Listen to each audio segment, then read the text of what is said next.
Welcome back to another Operation Replay by RDT Trichon. This is Tinker Tailor here.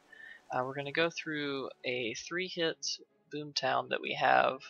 We just had it come in now on Massive Attack, so we're moving through this Massive Attack right now, but I wanted to go ahead and get this video out there. Just 3 hits for Boomtown, which is great. It's nice to get one of these bases down in 3. So here we go. First attack is going to be with 2 boats of heavies and 6 boats of Zookas. So we're going to clear some mines here by the sniper towers so we can get into these left side shield generators.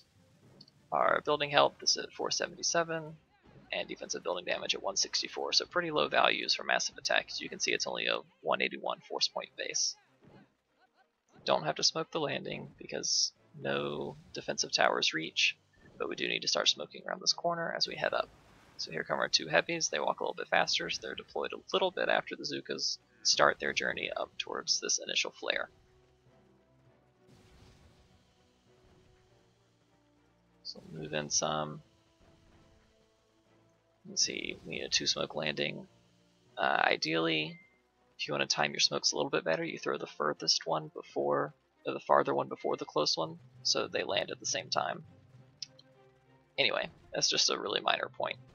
So here we have 1 shot for the machine guns and then 1 shot for these 4 rocket launchers. So we'll go ahead and start chewing through the shield generators. Machine guns get freed up again, as do the rockets.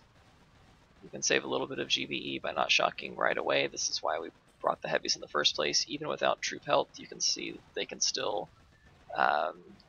do their tanky bullet sponge kind of thing. And we really don't want to use up shocks now because we're going to use them in a second. So we'll regroup with the flare here and re-smoke, and then we're going to smoke onto the shock mine.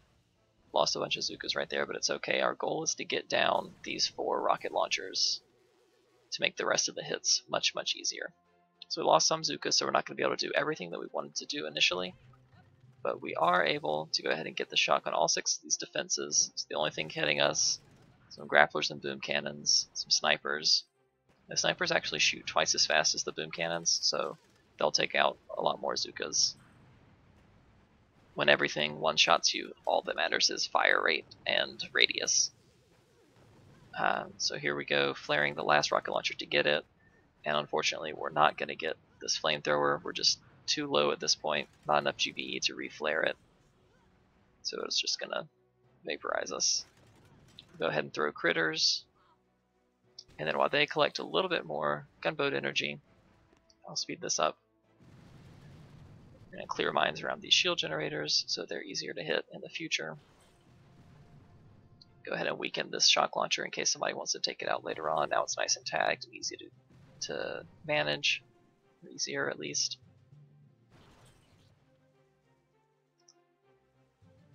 And then they just kind of go, go, go.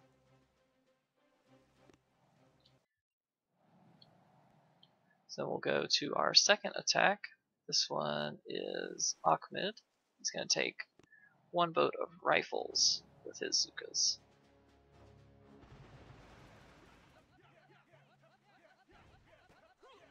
We'll see kind of the point of this right away. So these mines are level 21, so they're not max mines, so it's okay to hit 1. But Ahmed has troop health anyway. Yeah, he has 64% troop health, so he's fine. So now we have 26 riflemen mixed in here with all of our Zookas, trying to get the sniper towers to focus on them. This is kind of an alternative meat shield, so this is just an overwhelming number of targets for these point defenses to hit. They have a shorter range than the Zookas, so they have to walk into range of the sniper towers before the Zookas do. The grappler's going to get a couple things. Speed this up some. Dump a ton of gunboat energy onto this rocket launcher to get it down. So now we're only dealing with 4. 4 is so much easier to manage than 3. Easier for shocking, parking at blind spots, all that kind of stuff that you'll see. So the only thing that we're worried about at this point is creeping into this rocket launcher range. And we're going to go ahead and smoke, or flare and then smoke to avoid getting in that range. You can see this huge shared blind spot in the middle for where our flare is going to go. So we're going to have to deal with these 2 rocket launchers, and then just boom cannons some snipers, but not even the grappler really. So this is a good spot to be in. We still have riflemen at this point, so potentially they can absorb some of that point defense damage. We only need one shock because we got rid of this rocket launcher. So that shock is super easy to hit. You can basically do it in your sleep. So go ahead and knock out one and then the other with one volley on each, which gives you plenty of time to resmoke and flare over here. Zookas shoot one volley every 2 seconds, and the shock lasts for like 10 seconds, so getting just 2 volleys out for those 2 rocket launchers is super easy to do. And all of that was because we spent gunboat energy clearing this rocket launcher here. So we'll go ahead and take out these rockets. Now we need to collect a little bit more because we've spent a lot of smoke, we've spent a lot of flares. We haven't spent too much on shocks so far, which is nice. So shocks are still pretty cheap. But we'll collect a little bit until we start spreading out. And then it's going to be time to group up.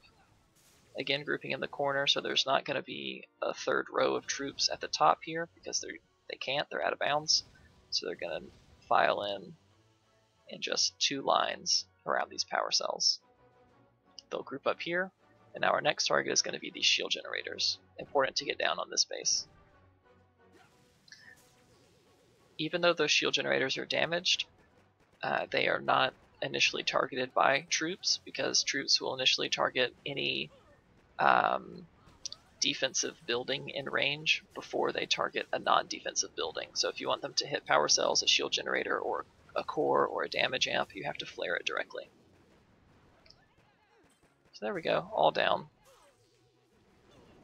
Then we'll spend a little bit of GVE in the form of critters here, doing some mine clearing for the next person.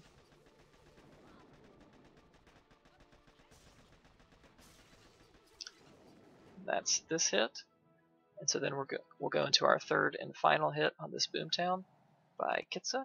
This is going to be a much more traditional setup. All Zookas, no troop health. Kitsa dropped troop health, I think just today for this op. Finally succumbed to the peer pressure. So this one I'll speed up a little bit because it is very traditional.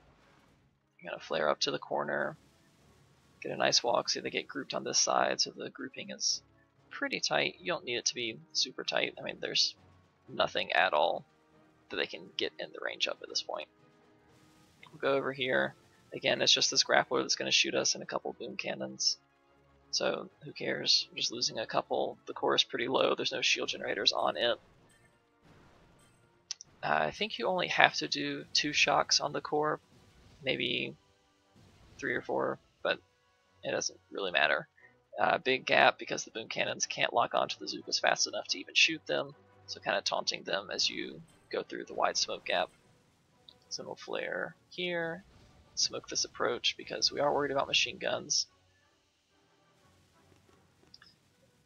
The rockets maybe will hit, the shock launcher maybe, but if any of these splash defenses grab even one Zooka, so those would definitely hit.